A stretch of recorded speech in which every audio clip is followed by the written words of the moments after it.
Okay, hello everyone. Good morning, good afternoon. Yeah, welcome back to the intro to AI class today. Yes. Okay, so I hope that everybody will have a very good weekend. And now we are going back to learning something, right? Okay. Okay. So yeah, we in the last week, what we are learning is about the Sandbox vector machine, right? So okay, uh, so why we need to learn about Spark with beta machines? Otherwise, we have many things to learn, like for example, like virtual song that we are making some lab assignment, right? Where we try to do in with real data some iris data, which is classify some flower, and you might have a very good accuracy on the iris data. For example, like it might be like more than 90% of accuracy, something like that, right? In one, there are some, but there are some problem there. Still, we are discover about iris data where we have different class to classify. For example, like the Setosa and the Physionica, and another class where we have some different data representation, like in linear the data will be represent somehow in line. It can be separable, or it can be like non-separable one, right? For example, like here we have in this slide it's show us like two class where which we will have the black dots here will be the class. For example, like one, here will be minus one or something like this. And in this case, we see that this data is quite separable, right? And we can make an decision boundary, or what we are trying to do in machine to build an hyperplane or an decision boundary that can separate this kind of data, right? Okay. And yeah, we might see something like uh, this one. For example, like in this data set, then we can build many decision battery like this one by calculating the dot products between the way vector and the filter vector to make an decision battery. It can be varies in like this one, right? And we with virtual shop, what we are learning there is to uh, we can build this kind of decision battery, but we don't know which one will be the best one. We have to choose for our algorithm or something like that, right? And yes, right now you remember something? I remember something that you might remember about that, right? So what's the difference here when we are learning about like support vector machines? What's so the difference here where we will go into somehow to optimize or somehow to choose decision boundaries on this hyperplane will be the best for to classify or to separate with the kind of data, right? Okay, and uh, with this in mind, we have some notion about something like support vector, which is actually it will be on data point or filter vector in the space. And from this, what for example, like in this case, we can build an decision boundary on these two kind of data sets where we will have something like we say like machines, right? With the one will be calculated from the support filter to this hyperplane on this decision boundary. And yeah, the large machine, the machine will be on the closest data point to the distance from this data point to this decision boundary. And we now have to calculate this distance from, for example, like from this, because we have this support filter here. This with this data point will be this closest to the decision boundary. Then we can calculate this distance, and we can calculate this distance, and we can calculate this distance as well. Right. Okay. Before we go further, can I check? Does everybody hear me well? Yes. Thank you. I will. Yes, the ways we are already saying something like how we can calculate this distance from this this data point to actually the support filter to the this hyperplane on this decision boundary. We have a formula to calculate for this one, right? Where we will have the formula to calculate this distance from, for example, like from another point data point to an hyperplane or addition on the addition boundary here, which the line will be like wx plus b equal to 0 will be on project of this data point to the wave vector, right? Where we prove that this wave vector will be on wave orthogonal to the hyperplane. So we have a formula to calculate for this distance by like this one. So finally, we what we want trying to do, we try to maximize the margins. Yeah, we will say in about this one where we will discuss about why we need to maximize for these machines. So with this formula, what I want to maximize this distance, actually it will be maximized for the vector, the magnitude of this wave vector, right? So we were trying to use some Lagrange multiplier to showing for this this how to maximize for this wave vector actually. And we prove from last week, we proved that how we can use Lagrange. Oh, I might lose my screen right now. I think I already says somehow it's okay. Sorry. Can you see that screen right now?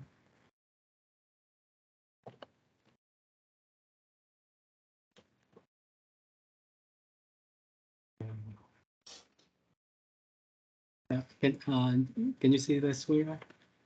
The screen sharing? Okay. Thank you. Thank you for letting me know. Okay. So yeah, what we are trying to do is to calculate this distance from an data point x, for example, like this, to the hyperplane, and what we say the decision boundary actually. Then we calculate this distance from x to this hyperplane, right?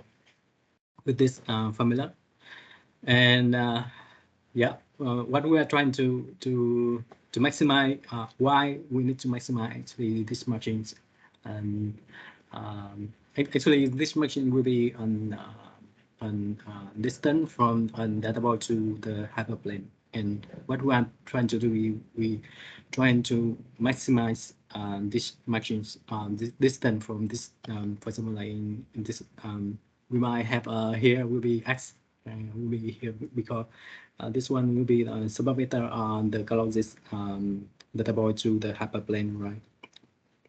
So what we are trying to do is to calculate this distance by maximize these machines.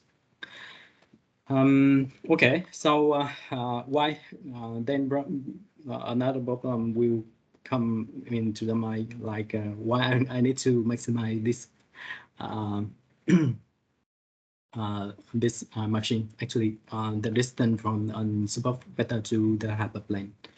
Okay, so you might have an like this one. Okay, so in this case, so to you, which decision boundary on the hyperplane here is better, the rest on the green one? After I learned something in my training set, and I can have the first model we will have we can we can build on decision boundary here will be the rest one, and the second model we will learn something like can build and hyperplane like the green one. Then in this case, yeah, can everybody anybody can tell me which one will be the best best one?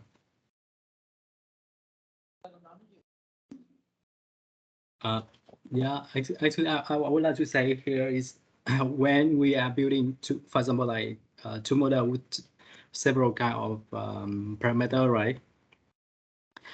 And after we training the model, and then we can build on the like we can build on hyperplane or the decision boundary, where I can project it in like this one, like this picture.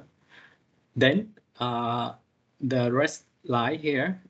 Actually, the first model I training from for example, like using SVM or even Bertrand for example. I will have this red line, which is will be perfect to classify this two class, right? With the circle, red circle here and the square like blue or something green here. So I build another model with another parameters, and then I will have an green green line here. Will be another decision boundary actually, and then how which decision boundary will be better in this case? Can like which one will be the best one? The best one will be better than. Can everybody any anyone give me an idea about this one?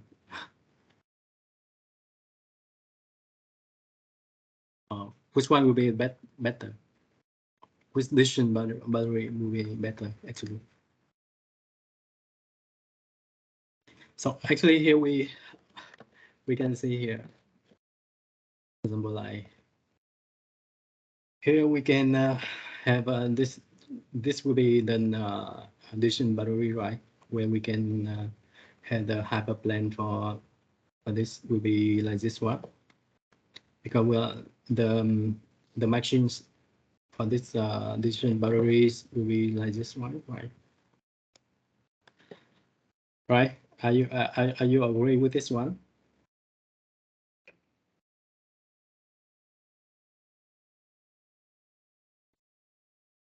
Because we when we build on decision boundary, and then we can compute something like the machines will be from the support vector on the data point closest to the hyperplane, right?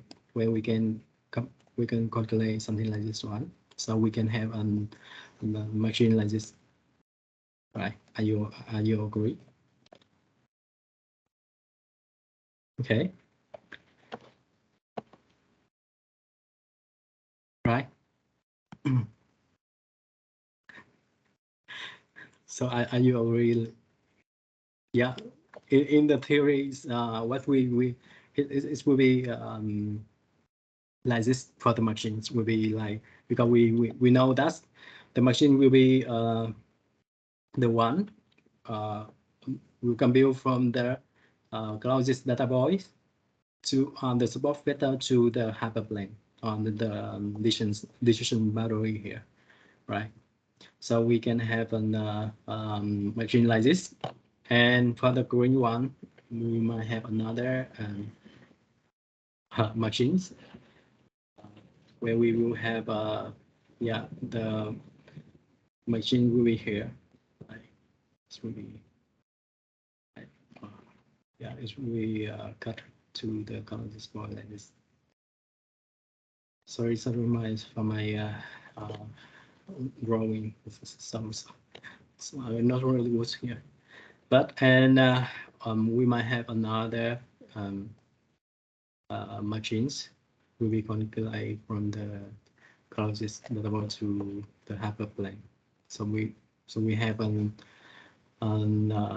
machine for the green will be like this one, and for the rest hyperplane on the rest decision boundary, and then we can have a way to calculate for the machine will be like this one.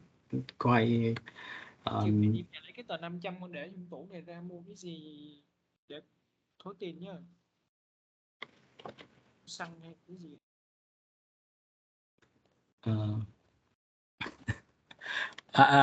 Okay, are you okay, everyone?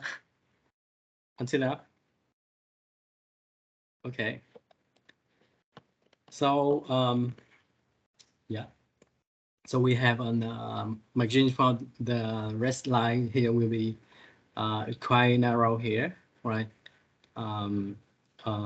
Yeah, and here will be more wider than the this decision battery.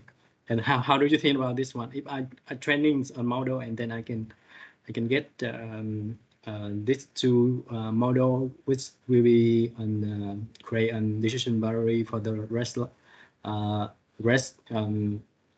decrease rest line like this one for the first model, and this one for the second model. And then I get when after a training, and I get from the data, it can separate the data or classify the data like it's my there's some missing classing, right?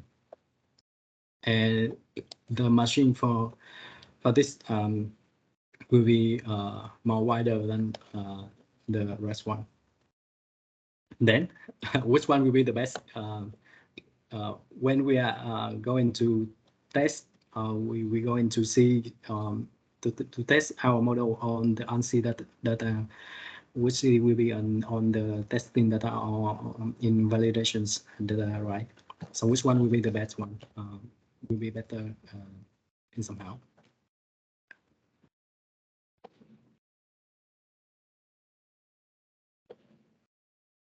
How do you think about this one?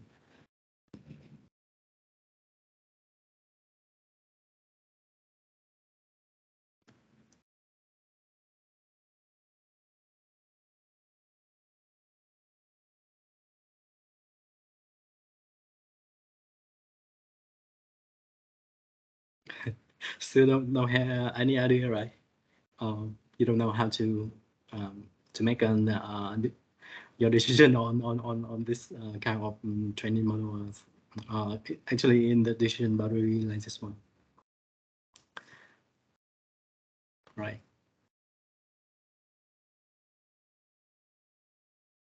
Okay, okay, so I might make a survey to understand to make. You might don't have a solution, but you might something like to guess something, because it will come from your mind, like when you are trying to do trying to build a model, and then you need to understand what I'm building, what I am going to do, and is for example, like when I train in my model like this one, I will have this decision boundary like this, and somehow I don't know how to. it's my use. We might use some machine learning to actually we can use our calculation or some error from the model to understand this. But somehow when we for example, like when we look at on paper talking about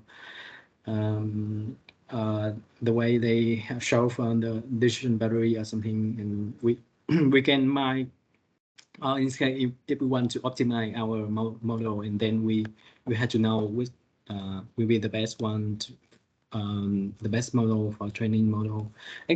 Yeah, actually we, as I told you, like we can based on some errors from the after we training our model, and then we can base on the model how the misclassification on the test on the unseen data, and then we can say okay, my training model is over 15, or it will be under 15 or somehow like that. And we are after that we are going to optimize our model or our learning model or some parameter in our model, right? But actually we don't know which way to go, which one we have to optimize in our model. For example, is this come from the parameter we need to to optimize, actually it will be come from the data we need to optimize something in the data or something somehow. And yeah, for example, like here it's on Sao. In the case if we building the training model, and in this training model we can have some different decision battery, like the red light and the green light here, like this one, right? Then we see that okay, in the case of, for example, like in here, I will have a very good model. The first model in the red line will be very good, right? Where I don't have any misclassifications, like I can have like on the data belong to the class of red color here will be correct. And I also have on the data of the square blue here will be blue square here will be correct as well, because I built a very good decision battery on the training data after training my model, right? It's okay. So very good. In case we will have like 100% of accuracy on training model training data. We after we training our model, then we can have some very good regress line like this one. But we don't know. In training, it's very well. It's go so well, like 100% of accuracies. But when we are going to, for example, like to predict or classify on the unseen data, like on the test things data, right? Then we see that the accuracy of in the unseen data will be like, for example, like 100% of accuracy on training model, but on like it's only like 50% on the test sets, accuracy on the test sets. So that means that's I build on decision battery will be too fit to the training data. But when I try to make and predict or classification on the unseen data, and then it will loss its generalizations actually. Yeah, because the decision battery here will be too fit to the training data. Yeah, so that's what we is also saying about something to apply something like overfitting, like training so well on the training set, and in the test set we will have like not really good like in training model. So So in that case, we might have the decision like battery like the green one will be better, right? It will be because we have the machine here will be more larger or wider than the machine of the red light on the decision on battery of the red light. So in this case, we might in our trainings model or training data training phase actually we might like something like to yeah here because we see that in this case we will have some misclassification on the training data actually, right? We can see here. I need to restore this one again. So in this case, we will have machines for this decision battery will be like this one, and we will have the machine here will be wider, and that means we will have a model like will be more generalizations than the in with the rest decision battery here, right? So we don't meet with something like overfitting problem. So that means in this case, I when I build a decision greens line like this one or green decision battery like this one, and then I need to accept some misclassification from my training model. Okay, that's mean I need if I have more data for here, for example, like somehow, then I need to accept this one. I need to be okay if I still have some errors on my training data, but it's could help me to prevent from problem of overfitting problem or something, and then I somehow to choose the thing like this one. Okay, so we that means we we come back to the this one. What I want to explain here is like something like we saying about overfitting and how we can prevent some overfitting, like where we might accept from some misclassification on the training data or something like that. So come back to for example, come to our problem where we are building for the superfetter machines model. Actually, where we have to if you still remember, right, where we have to maximize we are proving this formula, right, where we have to actually what we want to maximize here, it will be the margin, and this margin will be the maximum of the distance from the support vector to the hyperplane or the decision battery. And how to maximize this one is we will maximize the wave vector, right? And this wave vector will be based on the multiplier Lagrange multiplier, and where we will going to find out the alpha here.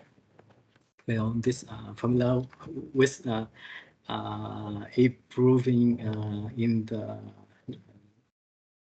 last week, so we don't prove this one again. So we yeah we know how we can have this formula actually, yeah. And we also have a way to calculate for the way with vector will be some alpha I with like this one, right? And so come back. I would like to recall you about this formula and how to what we are going to do to maximize this way better based on the alpha I where we going to find out or with alpha I need to find out using some machines calculation. Computing. Yeah. So we. We saying about something like we after I using this formula to calculate for the building my after I build or already build for the support machine learning using to optimize maximize this weather I'm using this formula and this formula, and then I can build in some decision battery with this support vector machines, and with this support vector machine, what I'm seeing here is there are some thing like overfitting here, right? So in case of overfitting is we can have very good in training data and in testing on C data, and then it will go down or something like that. So we need to have another thing to optimize for actually this we are saying in here will be a dual problem where we calculate this formula. So so that means we have to prevent, have to optimize for this dual problem. So we have to accept some misclassification during our learning. We are building our model to classify for predict for using for example like in iris data. Then I would like to somehow to make my model support vector machine your problem whereas already solving it will be more optimized, prevent from overfitting or something like that. And then how that means I make my training model will be more generalized, and also here like when we will have something like okay, I would like to make this machine will be more larger, and then I won't have any overfitting problem in my testing on the unseen data, right?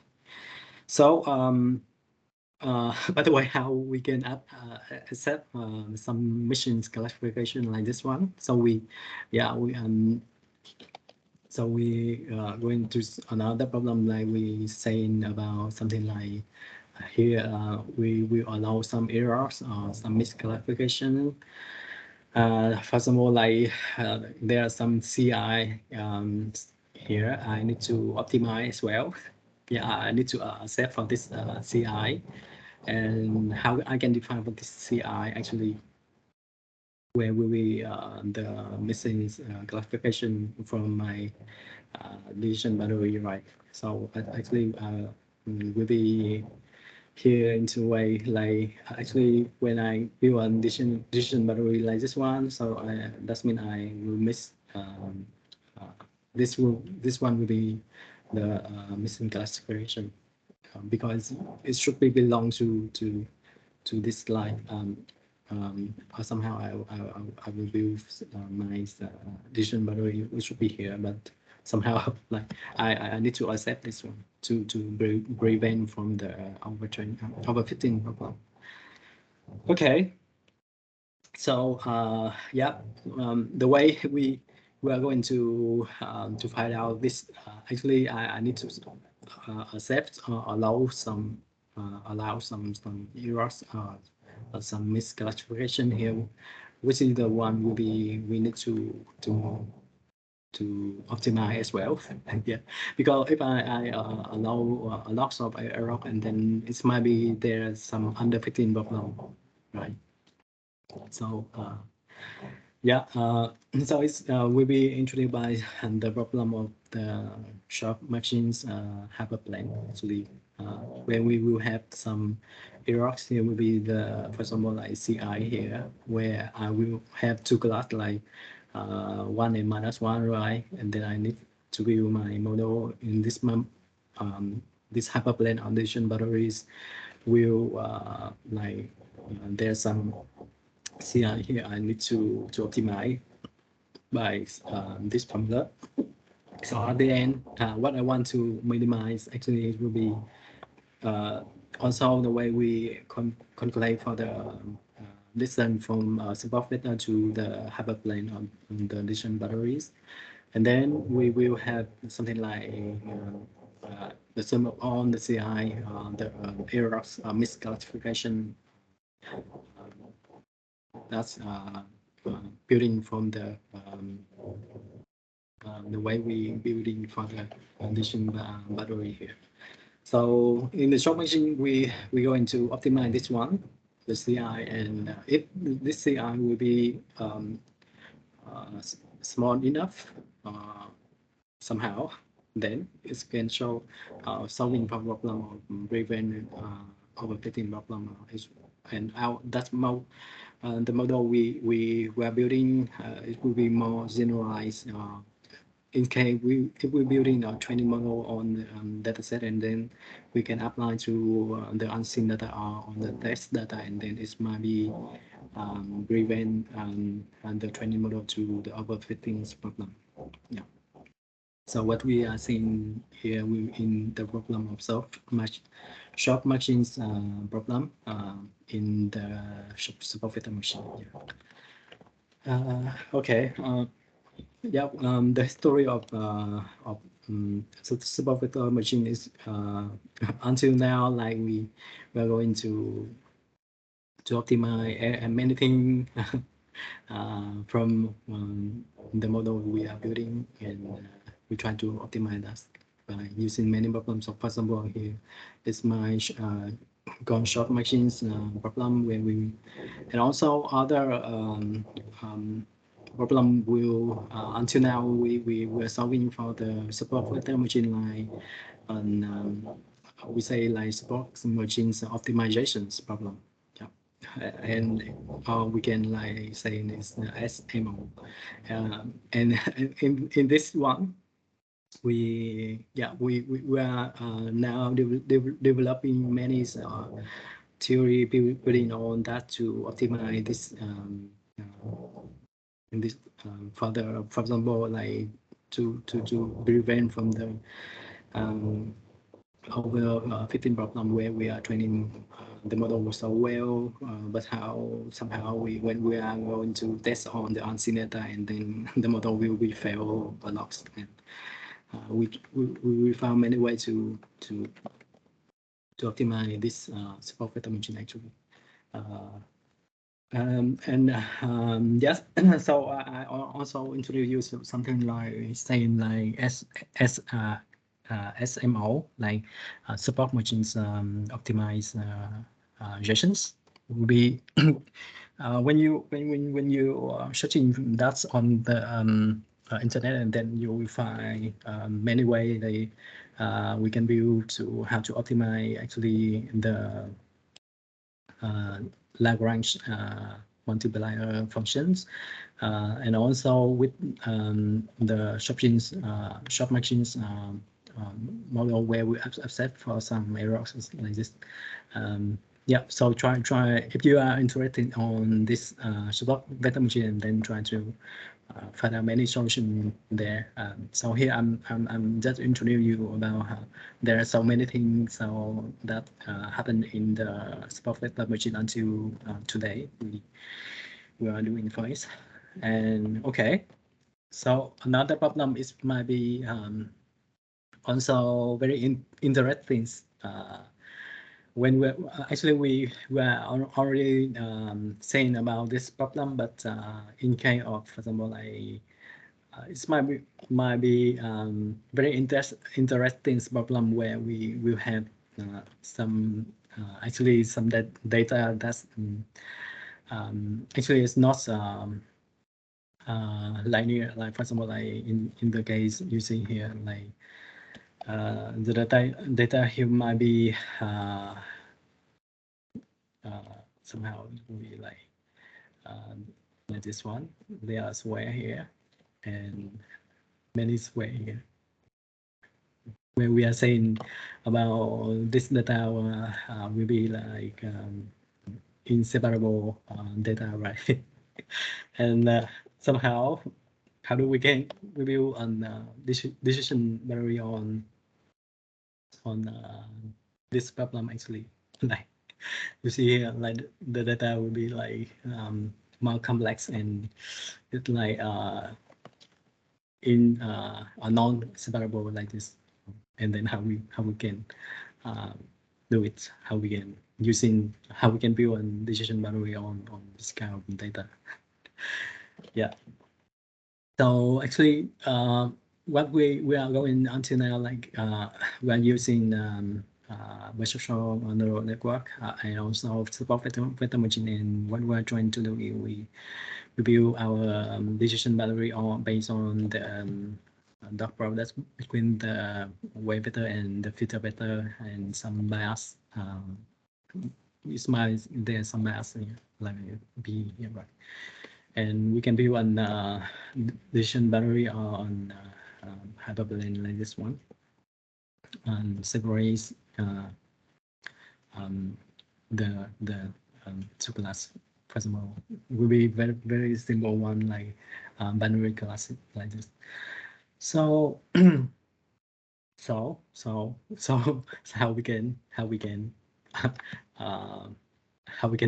deal with this problem, like when we will have like the very complex or very hard data like this one, and how we can build our hyperplane or our decision battery actually. And this kind of data set is happening in many real work data. Like it look like this one, and even even there's some very complex data. We might have something like this. So,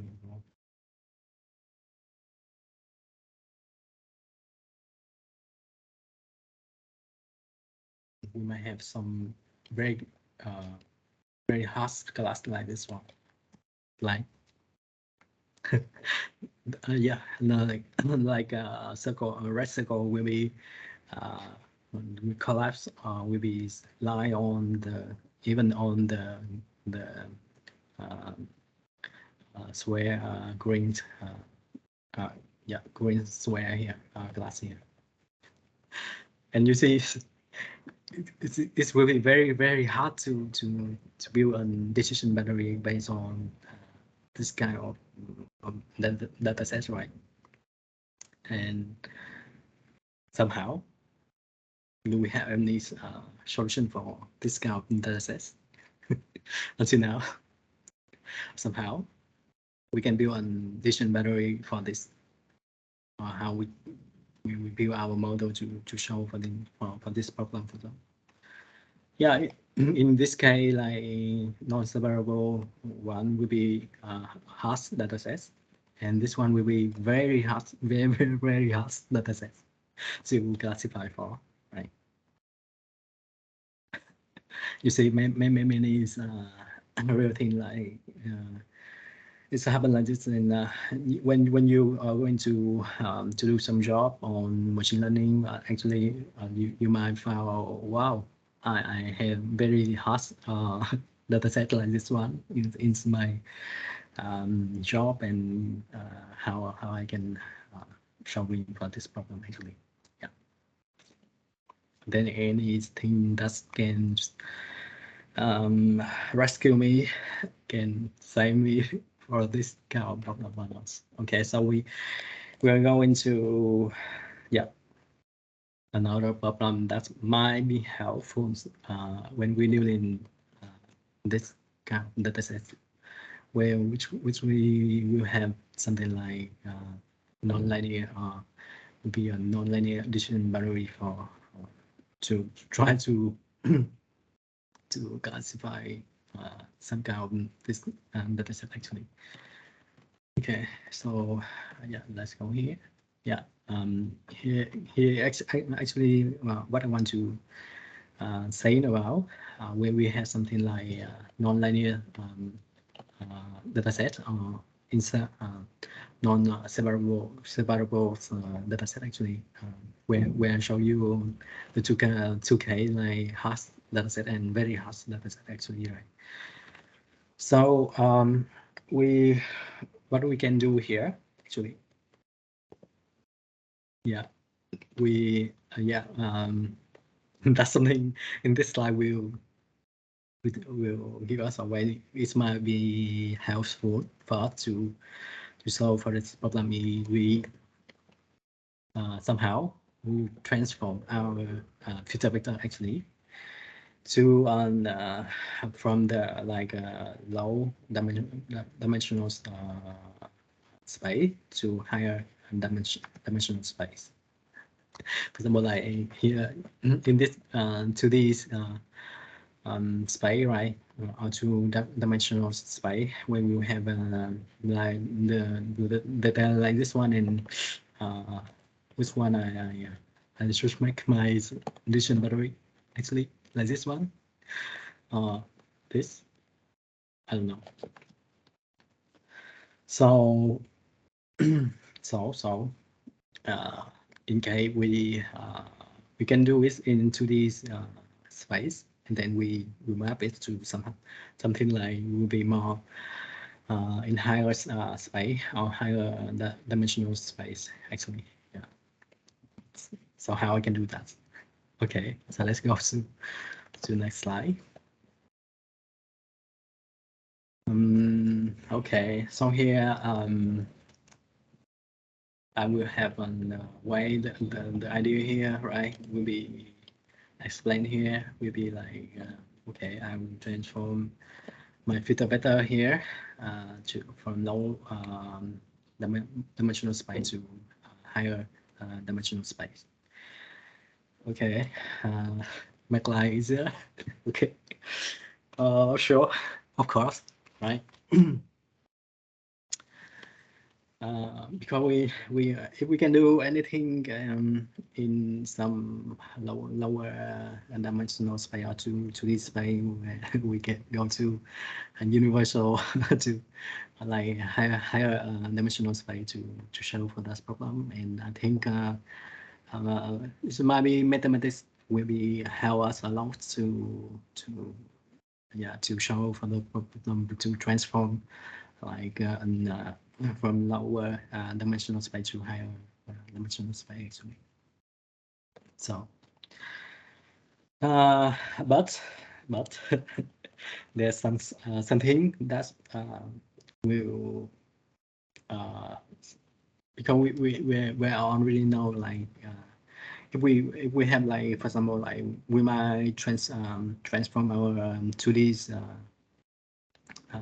input filter vector like into the problem to, for example, like to 3D problem for example like that. But when actually in my what from my experience when I'm dealing with the real data, actually it's real data is will be or some even in my research, from the experiment and also the experience from my research, which I found that the filter space is not only like 2D or 3D. Actually, it might be like 100, yeah, or even 200. Yeah, it's almost it might be more than 1,000 or something like that. And yeah, this filter space when we're doing with very high dimensional space like that, then the cost for to you say something like here will be like very complex and to calculate for something like in 100, for example, like dimensional space or something like that. And the calculating will be much more harder. Will be take a lot of time to calculate this kind of calculating with higher dimensional space. Yeah. Here also, yeah, I will explain you how we can actually dealing with the higher or even very complex or with many multi dimensional space. Yeah, but here there's some slide we need to clarify. So here, for example, actually it's in the case of linear separable data where we have data will be clearly like this one, and then we can build an hyperplane. This one will be easy. Somehow this will be too hard, actually hard problem where the data will be like there's some class in the rest class will be here in it will be like represent something like this one. Yeah, this one is we all say something like it's non-linear inseparable data sets. So the idea here is like we will map actually this kind of data sets. The filter pattern here, like from the 2D, for example, we see, right? We can map it to higher dimensional space. Then we can see we're changing the way here, for example, like we can map our filter pattern from X to X square, this one, right? So right now we can have different representation of the data sets, this data set like this one.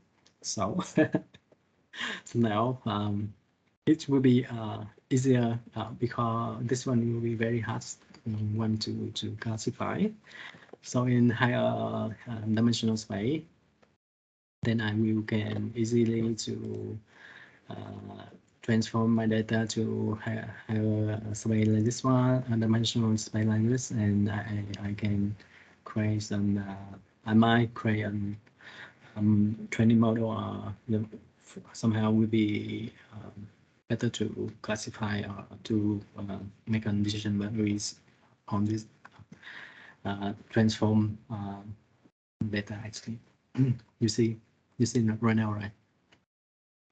Okay, so nice. So you have solutions. You have solution to for some hard data sets, and yeah. Now you are going to yeah. You had the idea right now, right? You know how to do this one. So now it's something like how to dealing how to calculate for this kind of high dimensional because you know like as I told you like we might have like this one will be into 2D, right? And we transform to some this might be 100D or some dimension space like something like we will have a very complex filter, and then the cost to calculate for all of this data set will be very hard one.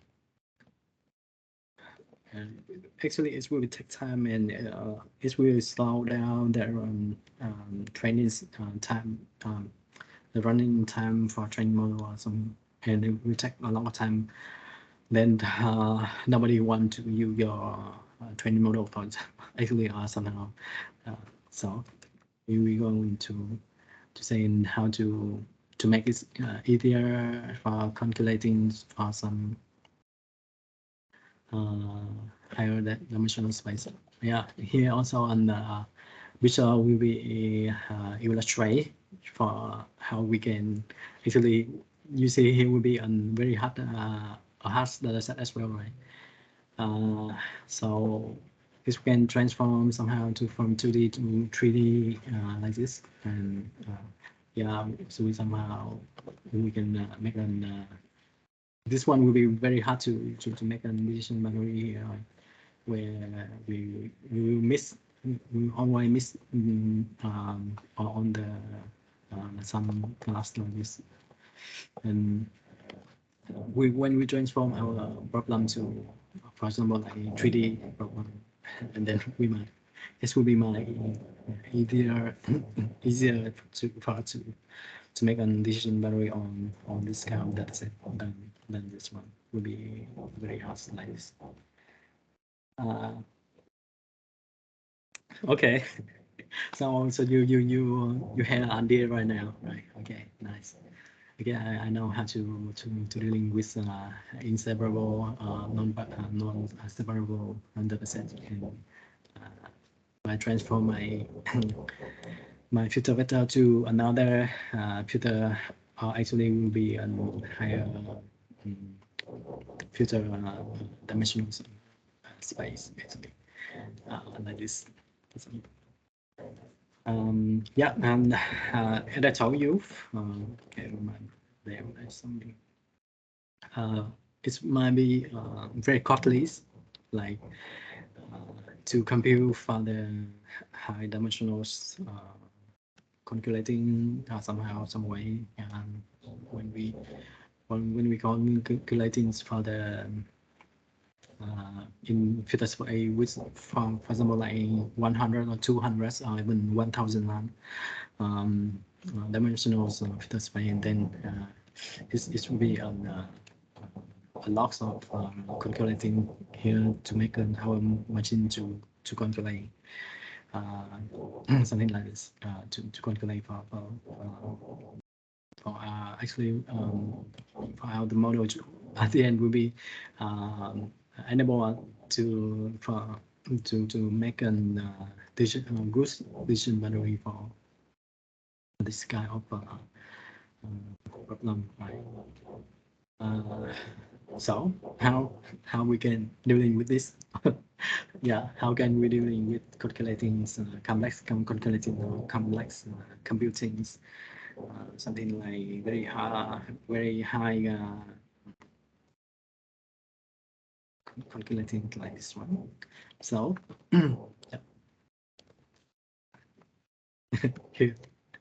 yeah, a notion about listening, you say here, like you see here, like kernel trick come to rescue this problem, because we might have like infinite dimensionals to calculate things. So to calculate for using the filter space like this. So what is kernel trick actually, and how we can use it in the suboptimal machine actually? Yeah. Yeah. So let's go to next slide.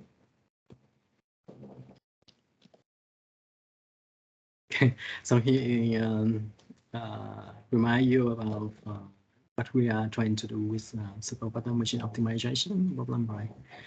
Where we're going to maximize the weight vector based on the Lagrange multiplier alpha. What we are going to do, we are trying to maximize this alpha formula by using by updating this alpha by using this formula actually. And yeah, in this formula you will see here on something like dual problem in the multiply between the dots products actually, inner product actually. Inner product will be on 0 than something like we say like dot product will be special case of inner product, right? Where we will have to deal with something here, filter vector from the low dimensional space to higher dimensional space. Yeah. So here the way we maximize this formula by calculating some inner product here, and this inner product here will be based on the problem. Like if I have many, I will have like multi-dimensional filter vector where like 100 or 1000. Then when I calculating for this product, and then it will take a lot of time to calculating for this. So by solving for this problem, because like what we're going to do, we use our SVM. It's not only to dealing with the dataset like linear separables dataset, but in the real world, in real case, when we have our dataset like non-separable one, right? So we need to transform our filter vector to higher dimensional space, and then if I have like, for example, like 100 dimensional space somehow something, and then I need to make somehow some way to make this product to be more efficient, more faster than if I because when I transform my lower filter space to higher dimensional space, then I will face with that problem. So I will have to find a way to do that. So kernel function, kernel trick, actually, where we will have to dealing with the two high dimensional space xi and xj here. So where we're going to find a way where we can transform our filter from lower dimensional space to high dimensional space by using some free functions here, where we can see in this case, right, we will have our free function here will allow us to translate our two-dimensional filter vector to like three-dimensional vector like this one. So I'm going to define these three functions for the filter vector xi and xj. So and then after I transform my my filter vector, and I will do some with this kernel function, I can reduce how I can like to make calculations dots products between the two free function will be more efficient ways, more faster. So we say something like, yeah, there's some kernel trick to calculate for this kind of that product in the product, something like this one. So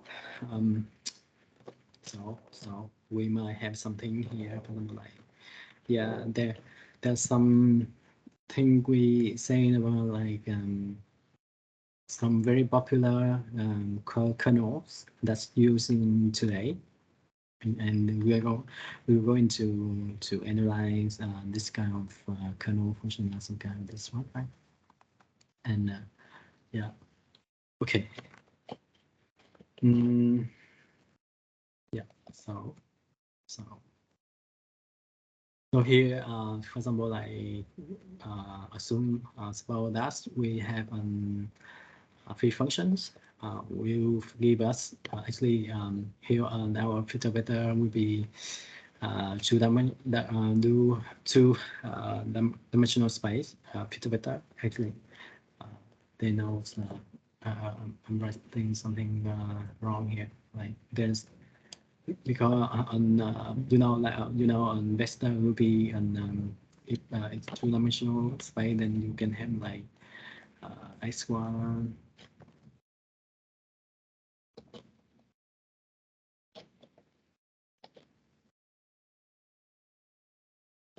because we now we are now knowing about the filter vector, right? We might have two-dimensional one, or even we can have like n dimensional one, where we will have like n will be very large.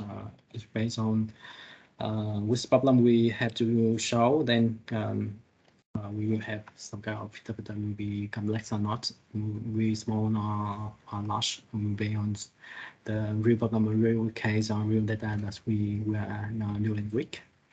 So suppose we have this vector with two-dimensional one, x1 and x2, like this one, and with this free function we can define on some point that's mean generate from this this vector with two-dimensional some vector like this one, and then we can have some point in the space like this one, right?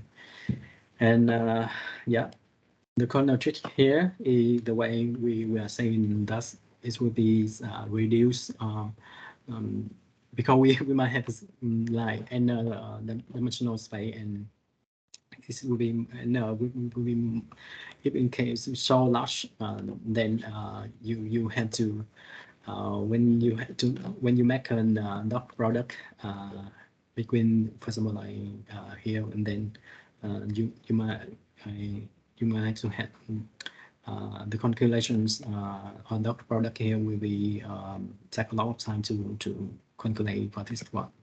So we go into something like we say in like kernel trick, which will be reduced for the calculating on this problem. Okay, so how we can actually using this kernel trick actually so yeah, so let's go on to, for example, like here where we have some very popular kernel function. Okay, sorry, I'm giving you some idea here how to make for example, like in the case if we have yeah, we have some polynomial kernel with some degree d, and then we can see some formula like this one. And yeah, I will explain you how we can do something like this one. And so in linear kernel, we belong to the polynomial kernel, which is the popular kernel that will be used in spot machine, and even in many other algorithms as well. Like Bishopshong is also use this kind of polynomial kernel as well. And when we will have something like here for linear kernel, and then it will be very easy to calculate the dot products between the this kernel actually, right?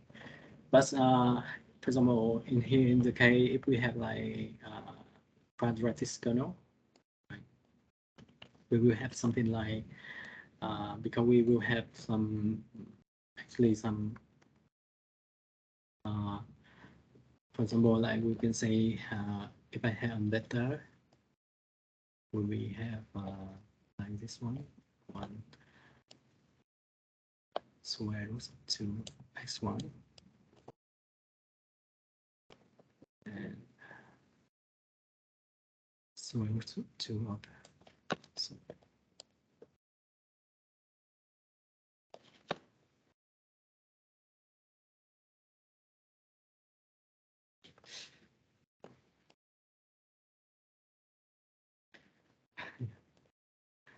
sorry.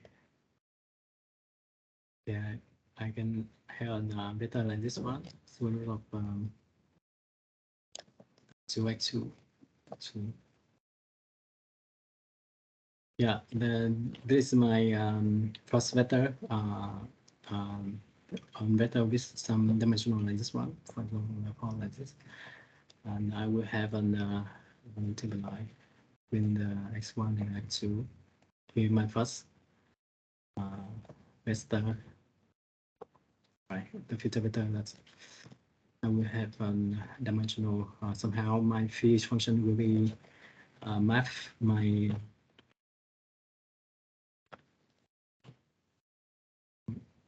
two-dimensional vector like this.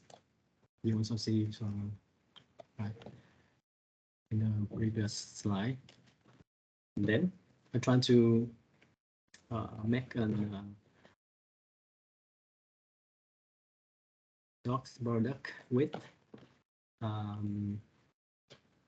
the three functions of x prime. First here I will have like from x, then I will have an free function on x will be like this one. This vector, yeah. And I will have another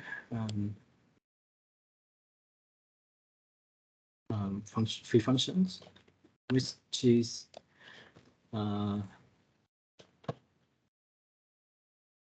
equal to sorry for this.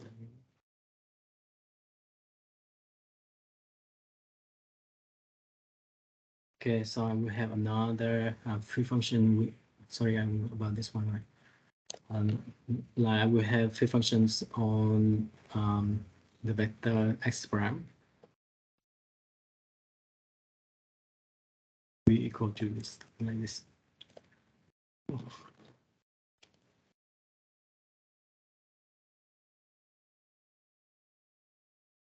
We have vector like this one and square root 2 x prime 1 and square root 2 x prime 1 2, right? Wow, what happened here? So stupid. Sorry.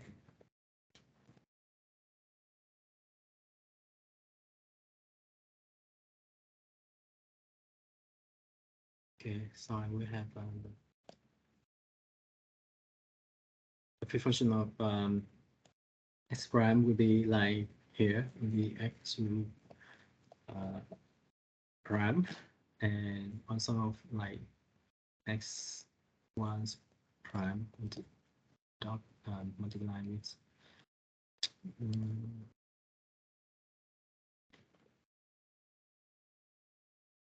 x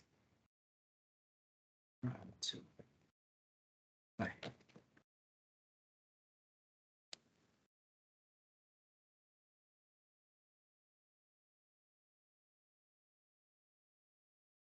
Okay. Right. Okay, so I will have an two free functions, which will transform my super future vector x and x prime, where we will have x will be in two-dimensional space to, and first of all, like here will be like 4, actually like this one. Somehow it will transform like this one with my free function like this one, right? So I can rewrite this one by making dot product between the free function x and free functions of x prime, right? Where we will have the dot product between the two matrices,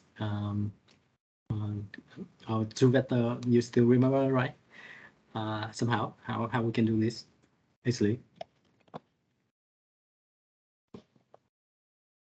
How we can make a dot product between the phi x and phi function of x prime here. So somehow. So yeah, anybody can remember how to do this function actually. How can we make a dot product on this two functions.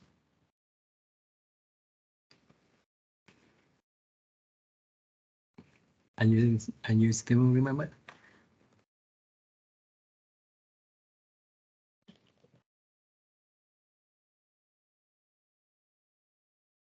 Okay. If you still don't remember about this, okay.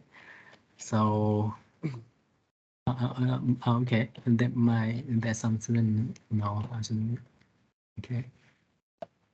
Go ahead.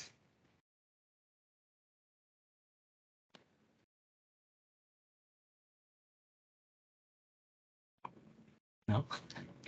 Okay.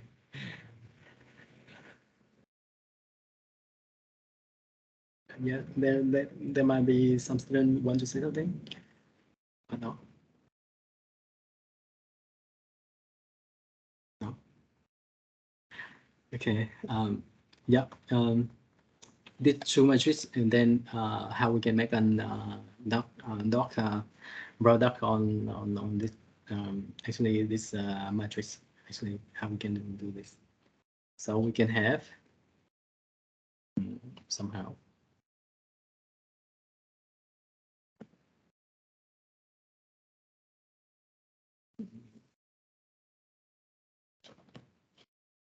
no.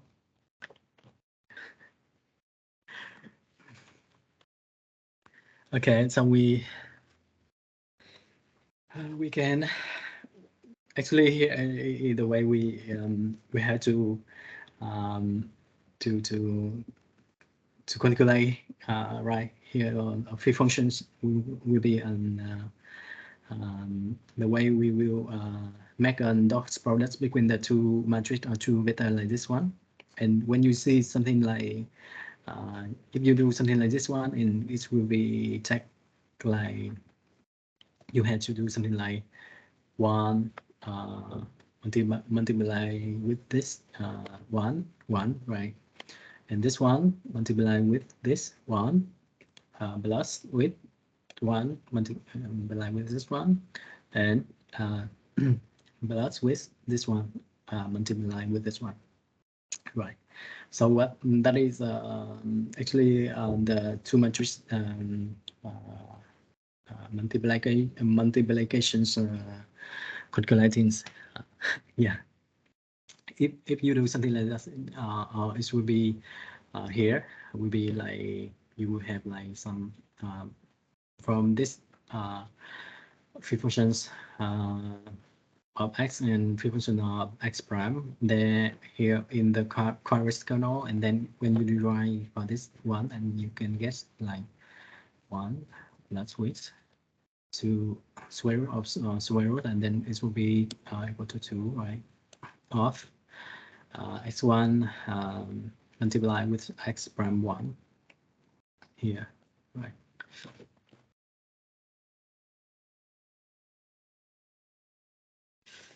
Right.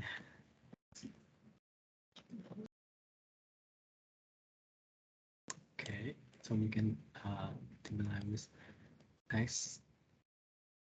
Here will be x1, right, multiply with x prime 1. And it will plus with 2. Okay, again. Here will be like x2 multiply with x2 prime.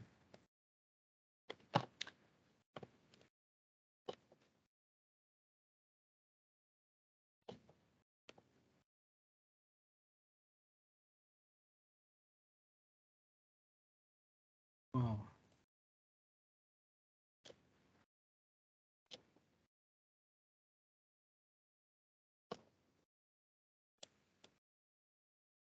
Super. Plus with here will be like x1 multiply x2 multiply x1 prime x2 x2 prime as well. So we have to write anything. So okay, let's write in I split it. places leeway, right? Okay, so we will have like no please. We will have like x1, x2.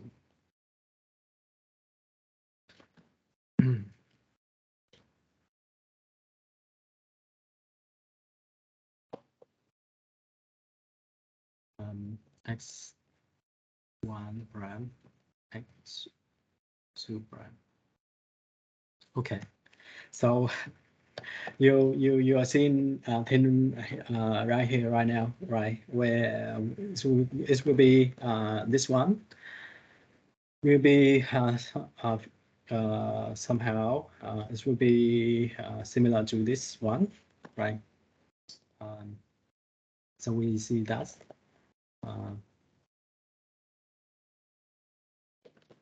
what we are derived from this one actually will be like this one.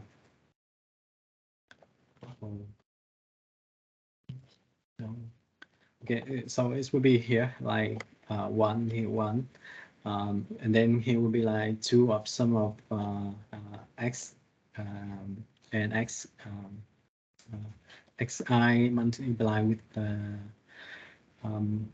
x I prime here, and also here right here will be come to here, right? So we're seeing that if we somehow we calculate like this free function with the x like explicit one way to to calculate this feature this some dot products with the two free function, and then it will take a lot of time to calculate for every filter method here multiplied together like this one, and it will take more time to calculate like this one. So we actually then we can rewrite by it's a like kernel trick yeah, to reduce the way we calculate this guy using this formula by actually transform to this formula actually. Yeah, so when we try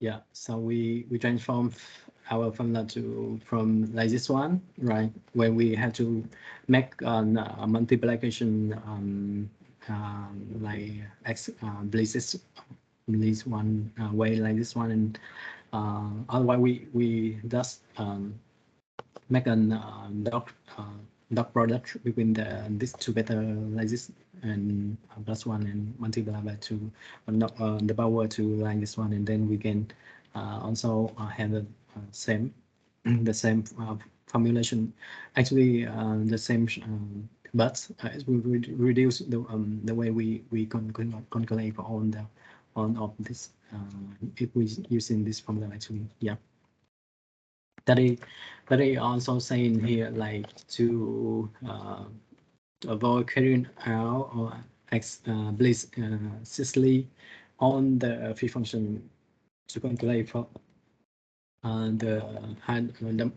some filter better will have like, because we were now like we transform our filter better from the lower dimensional space to higher dimensional space. So we have to calculate this free function because we transform our data like this, right? So instead of doing like to transform like this one, we use some kind of trick here. Would be like the way, for example, like we can in quadratic kernel, then we can let's see why to calculate on the formulation like that in this way. So we, instead of we doing that, so we do some something which is more similar way, but it will reduce the way we calculating from the kernel again what we want to do here, right? Yeah, so that is the kernel trick, and yeah, what I want to say until now.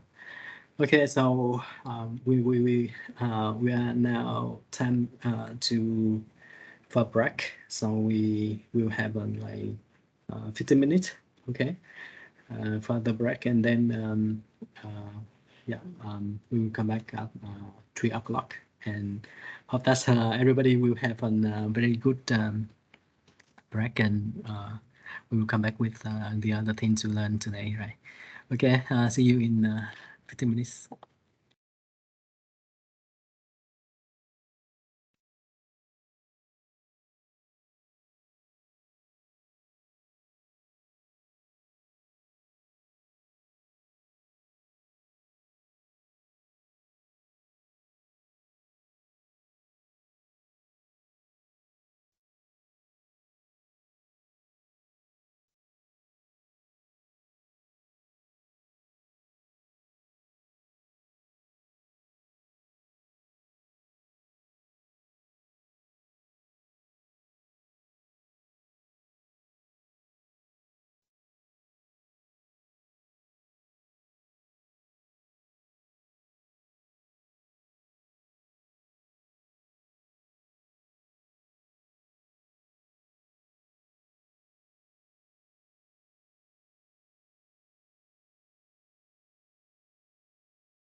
Ai gõ cửa vậy?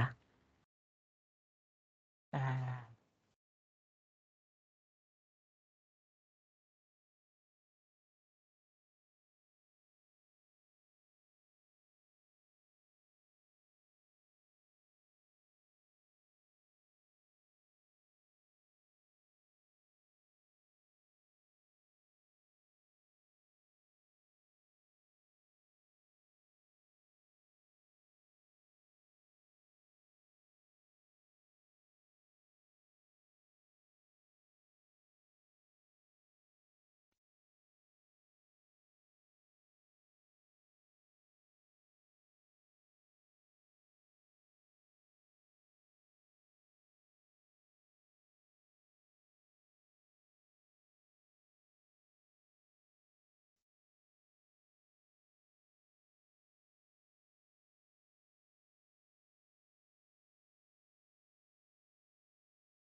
Okay.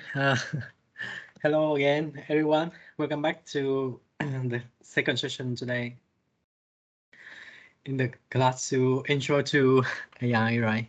Okay.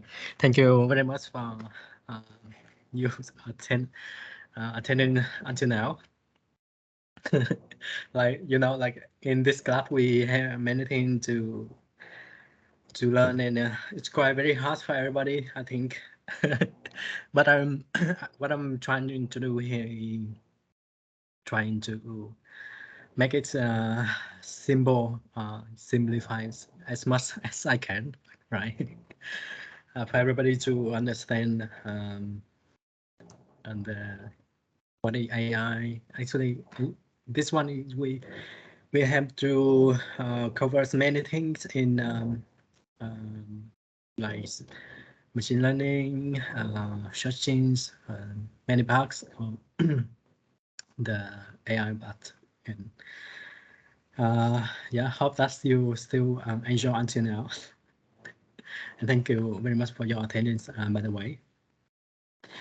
Until now, so far, do you have any question until now for the lecture? If you don't understand anything, yeah, something you want to ask, anything, yeah, really ask. Yeah.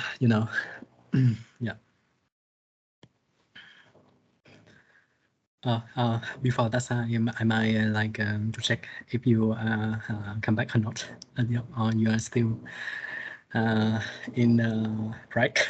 I don't know. Right.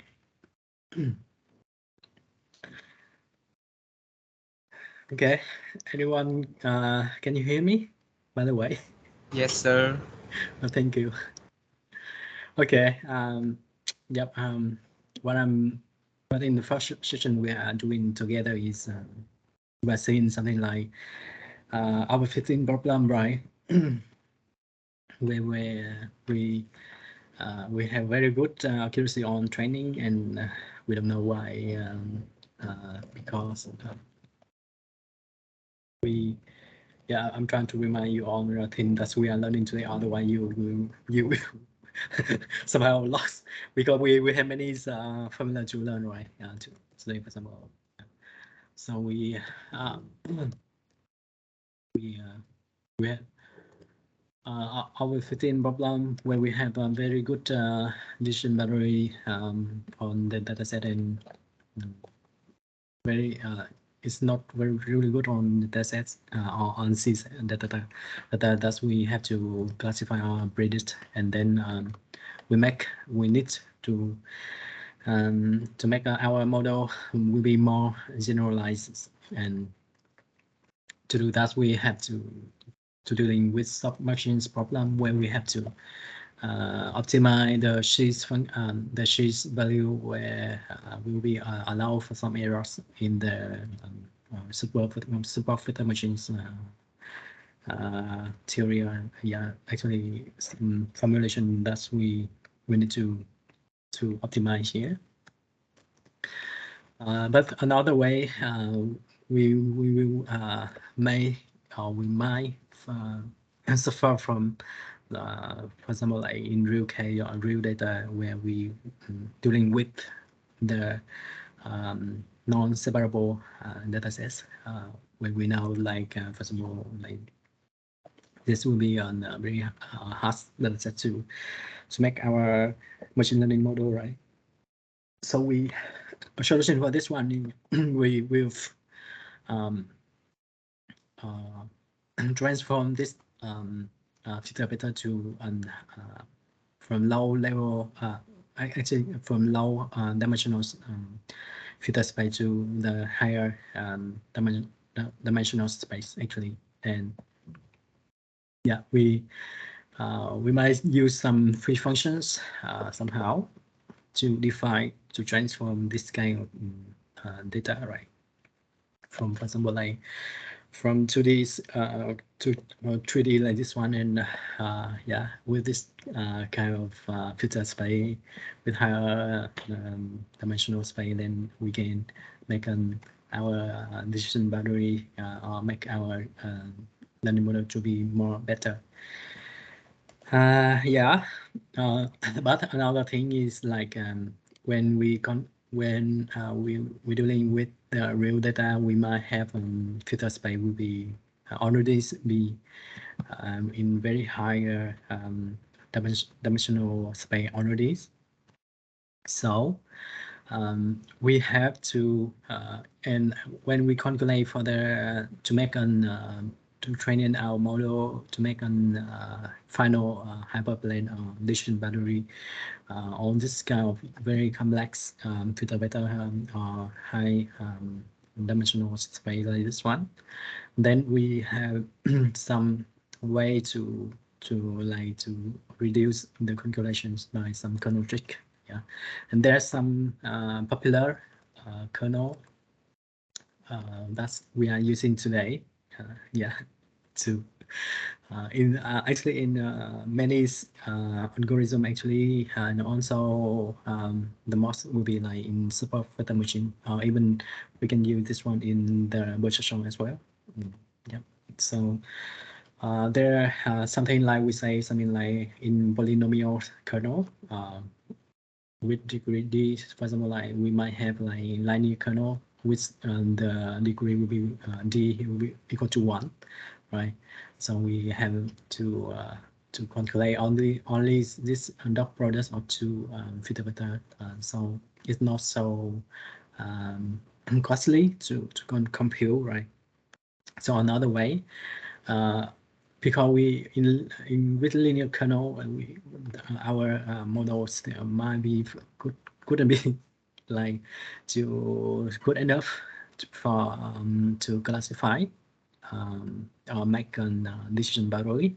So we might use another one like quadratic kernel, which is will be explained by this familiar way. I will transform first the dimensionals of, for example, like into the of phi x function here, right? And phi x prime function here to like, for example, like to this kind of more higher dimensional filter vector like this one. So I can finally can make a dot product on this two kind of filter vector like this, and at the end I can have an explicit way to rewrite on the phi function with dot product of this will be like this one. So we see that with this multiply with this calculation, we will take a lot of multiplication like this one with this formula. So that's why we might use dot product only on the filter vector like this one, and it should be more easier for more faster to calculate this kind of dot products than on the multiplication of dot products. So okay, so we are here in this kind of kernel. We might have other popular kernel as well, like radio basis functions, where we will have an usually the kernel function will be an exponential function, where we will have our filter vector will be infinite. Yeah, it's in will like infinite filter space, like very high, like 1,000 or even more than 1,000, something like that we can do with this. Okay, so there are lots of kernel function as well, and the way is like which one I should choose to my for my data set or for my training model, which one will be the best for example like this, which one I should choose, and how can I answer for this question, like which one I should choose for my to make a very good enough model, like to train and on the training set and to test on the test, and how can I do this? Yeah, so that also a tricky bug where actually we had to try. We don't know actually For example, I might show you a very specific situation in my case. For example, like when I working with iris data, actually, yeah, you still remember about this data set, right? where we have like not so big data, but it's will be like simple one for to try and to make our algorithm to learn about this way. So we have three class, which is we are building on Bertrand algorithm. We will be classified for the two class like citizen and vesicular like very well, where the data filter better of this kind of data will be like separable, yeah, separable case, separable data sets actually. But we still remember, right? When we have another class, when we need to classify on training our model and test on the class of vesicular and Virginica one, right? And we are still having some errors or some misclassification there. Because in citizen vesicular, when we use the Bertrand, then we get like 100% of accuracy. Actually, we don't have any misclassification in the test sets.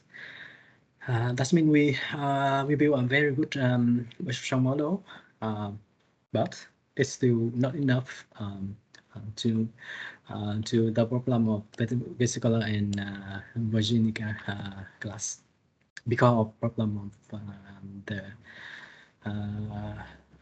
non-separable datasets. Okay, great.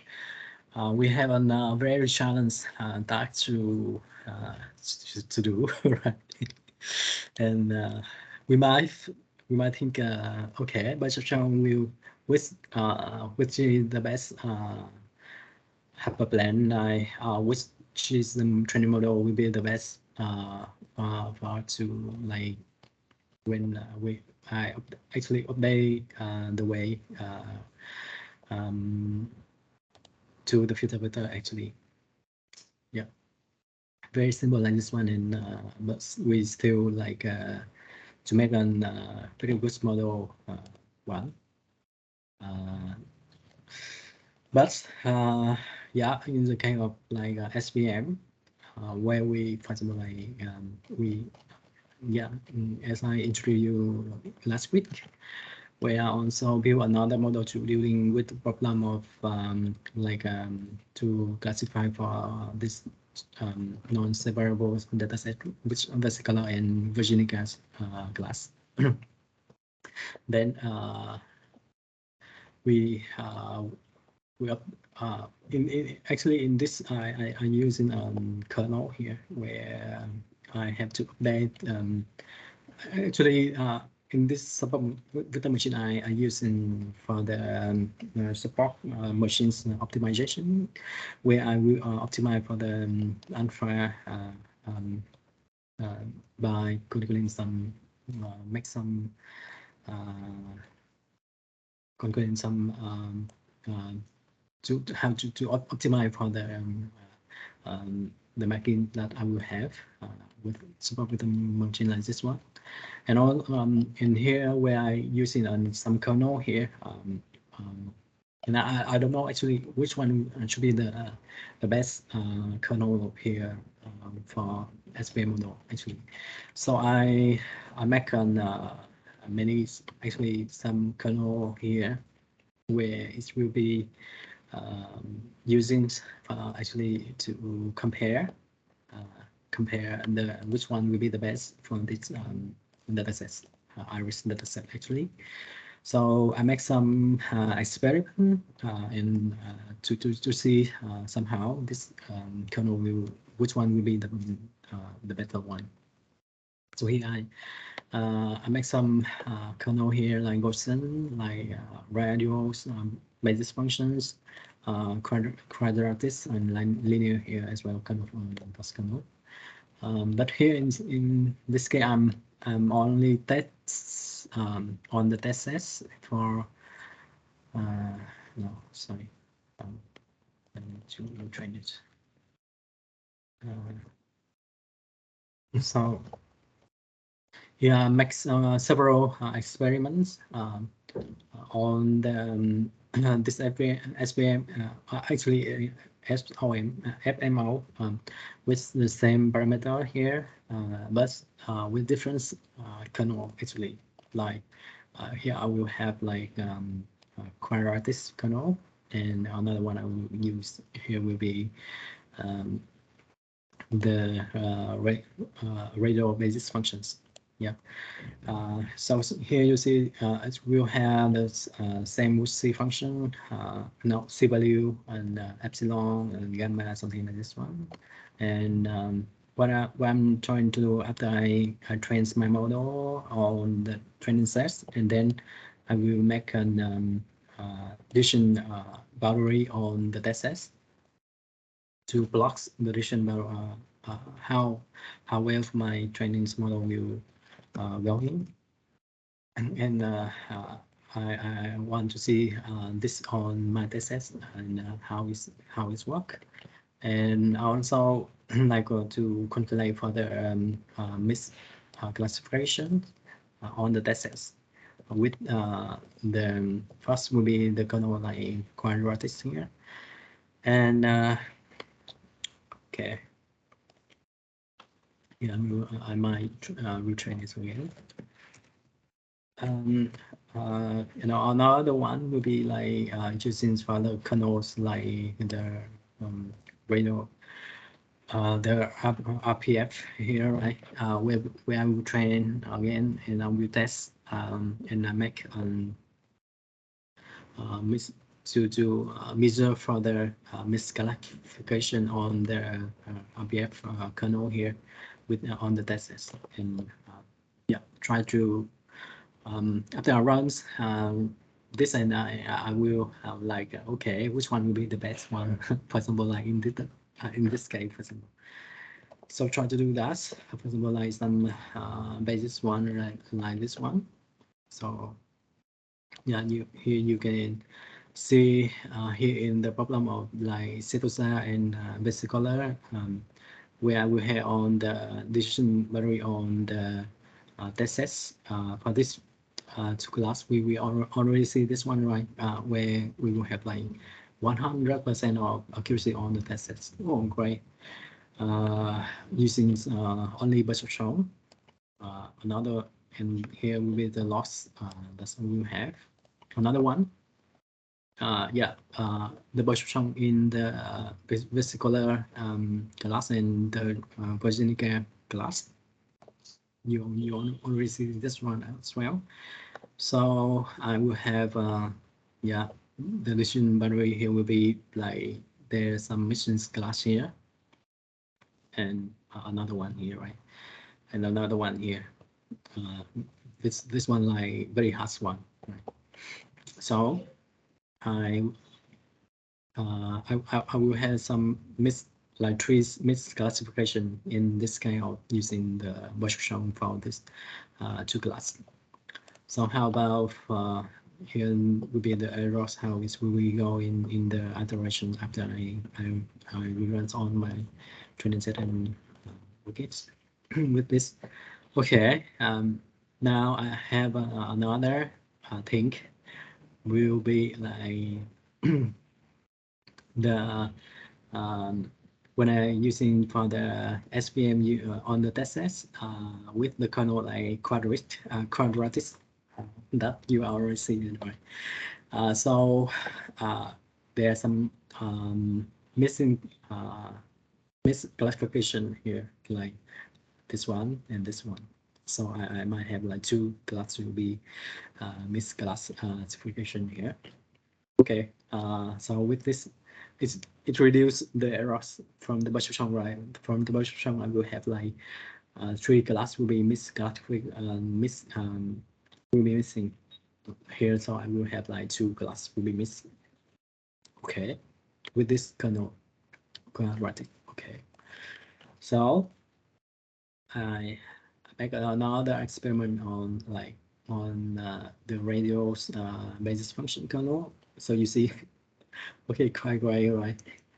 So with this, we don't have any image. We have only this one, the very hard one, the hardest one, right? Okay, great. So, well, with radio basis function kernel, then I will have the misclassification will be only one class. Or that means it's improve gradually, right? So, okay, so it will be like actually in some data set we don't know what happened, and we try with many like kind of function to see how our algorithm, our SVM actually how it's go, how it's by using this visualization, and then it will be make us lots of like easier to understand what happening in what we are building for our algorithm, or our is good enough to be classified to predict. Yeah, that's something like still interesting and funny, right?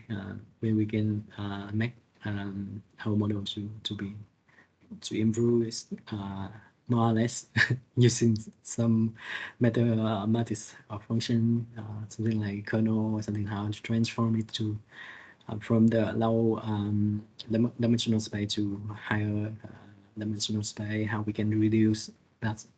And who know, because we might have like very complex data, and until now there is some popular kernel, but who know, it might be used, right? It might be you might have another idea like, okay, I think I can make another kernel function with much more efficient to improve the decision battery. Who know, right? Because you might be a very good student. I know that in our school we have a lot of good students, and you might be one of the one will be the best in our school, and you might be good on mathematics, and you can be another kind of function in the future. Who know? Yeah. So we based on what we are learning here on the kernel function, what the popular one. We might create another kernel function which is more will be like more solution for the work to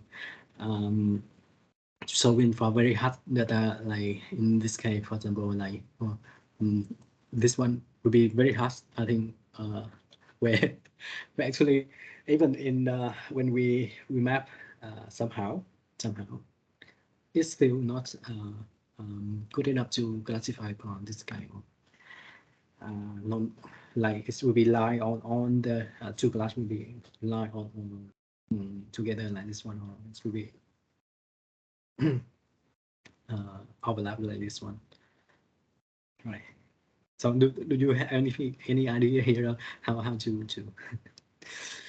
to classify for this kind of this, right, this data?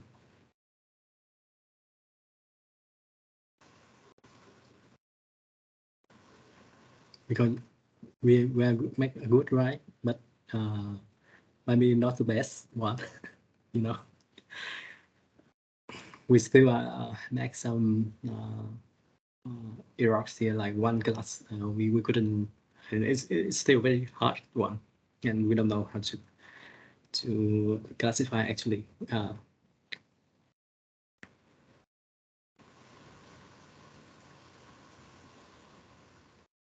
Yeah, it's not an easy problem as well as on right. It's not easy at all, but keep in your mind this kind of data set, right? Where we will have like some data point will be like this one, like this will be like overlap like this, and somehow it will be it's still hard for the work to do this one. Somehow there might some very intelligent student who can have a very good mathematics, and then he can solve. Oh, okay, I will see this problem in another way somehow. I somehow, yeah. Right now what we are doing, like we transform the filter vector to higher dimensional space and try to use some kernel function to reduce the calculation. Some kernel trick to reduce the calculation from this kind of higher computations from the filter space. And yeah, still a problem here to discover, to learn, to be yeah, to be explored in our life. Okay, good. By the way, if you don't have any, do you have any question or any idea you want to discuss here? Anyone? Anyone?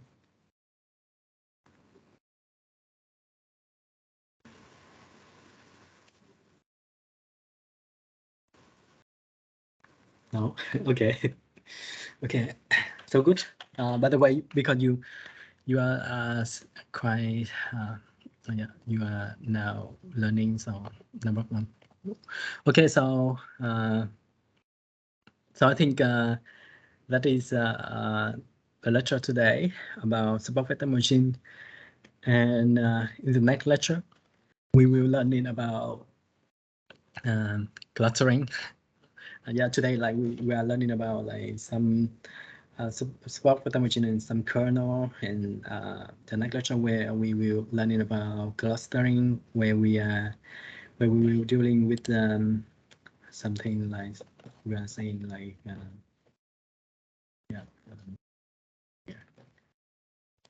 Yeah, I would like to present you a little bit about this one, and yeah, it will be because like here right now we were in the supervised machine learning, right? Where we're learning. Oh, sorry, I need to share the screen right now.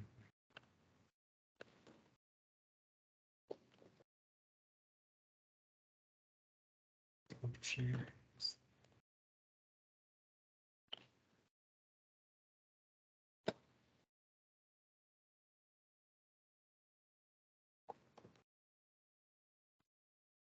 Share my screen now. Okay, what we are learning until now, like we use supervised machine learning, which, for example, like when supervised machine learning, that is the machine learning where we use we have already the label in the data set, and what we are trying to do, we will make a model learning that data set with their feature and label by training it, and then we go into make a prediction on the ANSI data where we won't have any label there. Something like when we have training data in our risk, right? When we have some column 1, 2, 3, and 4, and some feature here in the our training data will be like like this one, where we have like and some class will tell us like it will be set aside or will be set aside on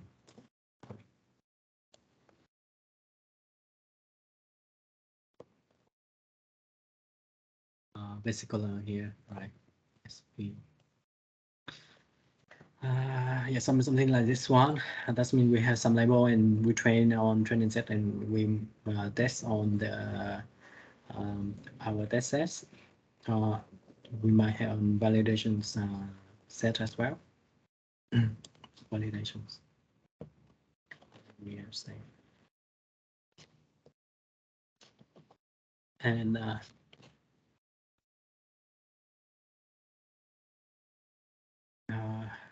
another like the test data. What we are trying to do is we build model to training some, for example, like to training the wave vector, right, on the perception model, where at the end I'm training this one and I will make some filter vector here without the class. For example, like we might have like 1, 2, 3, 4, 5 here as well, 4 here. And of course, we have the label here in validation test, but we don't use it. We only use the picture here.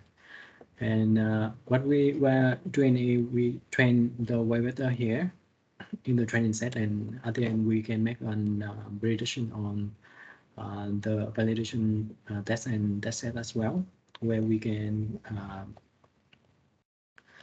make an after we are training this wave vector, and then we can make the final prediction on the validations set by calculate this one, right? And also in this test sets, we will have the same thing, some x like this one. 1, 2, 3, 4, 5. But we in the test set we won't give the label as well. We only use the label to evaluate for the training on evaluate for the even it will be good on the test or on the validation. Our training model will be good enough to be see on the unseen data or something. So we can also have the way to do finally I train this one to somehow like 90%, and then I can apply this W prime to make a prediction on the validation and test sets.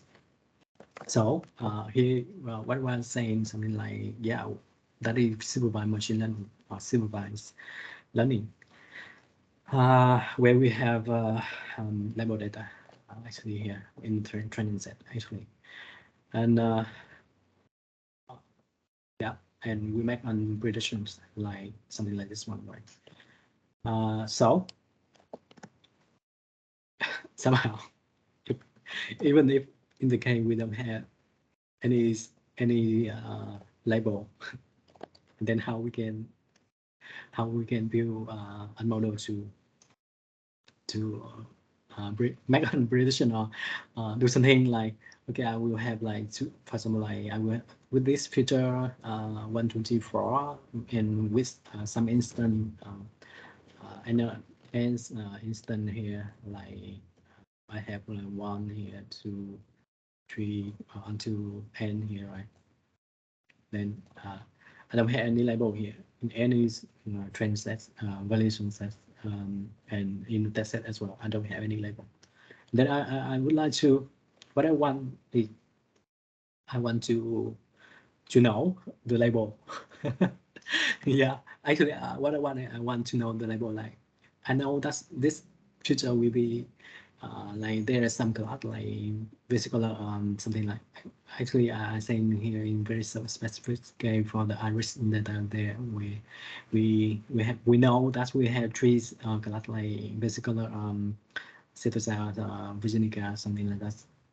But we suppress on, actually we don't have any label for them. Or even we might have nowadays we have lots of data. They only have the filter and then they don't have any label. And what I want to do is what I can learn from this kind of data sets. Yeah. what I can learn from that, and how I can build the model to learn from this kind of data sets. Yeah. So that means we are using some label here. That means we are saying like we are building or we are working with supervised machine learning. So when we don't have any label, then we go into another thing like we say like unsupervised machine learning. Yeah. And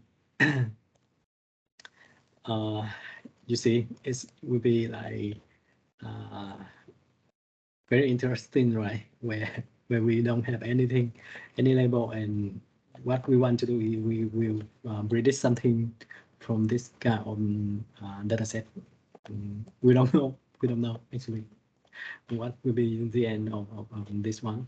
So there are another thing we will learn in next lecture about unsupervised learning or unsupervised machine learning, how to build this one, using which kind of algorithm to show for this problem or this kind of data sets. Okay, I will introduce you about this kind of learning in the next lecture. Okay. So far until now, we have, I think we have until still 1 week, right, to the to finish. Next week will be the last lecture where we have, and we will go into to working on the unsupervised learning, and then I think we will have to somehow we will have a final, right? Final exam. And of course, until now, I still did not design for the sorry, I still not design for the final exam, but yeah, we still have 1 week to work with together to and then we will go into the final atlas. So okay, I will okay, we will go into to see the next letter about this one, and this might be on review. I think because there a lot of things that we are learning, and we need to know which one will be the specific parts that we can do for our final, right? Okay. So we going to do that unsupervised machine learning with the another thing like maybe the review. Do you need to separate to another sessions? Maybe next Saturday to make a review another time, another section in another day. I don't know. Maybe next week we will do this one somehow, some way. But we, yeah, certainly we will learning about this one next lecture, and we might have something like this one next week. Another time that you can you can arrange or something somehow. I don't know, but we have to do something like this one, right? Okay. By the way, do you have any question until now? So, anybody?